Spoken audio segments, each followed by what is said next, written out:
ভৌগোলিকভাবে বাংলাদেশের জন্য একটা দুঃখের দিক হলো তার সীমান্তের পূর্ব পশ্চিম উত্তরে এমন একটা দেশ যার সঙ্গে স্বাভাবিক এবং মর্যাদাপূর্ণ সম্পর্ক গড়ে তোলা দুরূহ হয়ে আছে।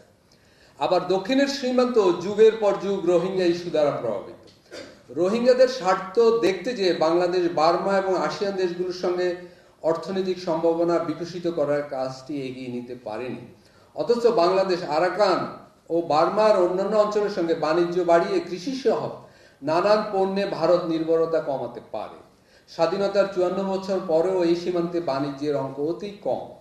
বার্মার সঙ্গে সুসম্পর্ক করা গেলে থাইল্যান্ড, লাওস সহ আসিয়ানের বিশাল জগতে বাংলাদেশ ঢুকতে পারত অনায়াসে। অর্থাৎ পণ্য, চিন্তা, রাজনীতি, কূটনীতি, সংস্কৃতি সব প্রতিটি বিষয়ে আমরা যেভাবে ভারতের উপর যুগের পর যুগ নির্ভর হয়ে আছি, সে অবস্থার সংস্কার হিসাবে আমাদের আসিয়ানমুখী হওয়া দরকার এবং সেটা সম্ভব। বিশেষ করে মণিপুর দাঙ্গার পর ভারতের লৌকিক পলিসিতে বিঘ্ন ঘটছে।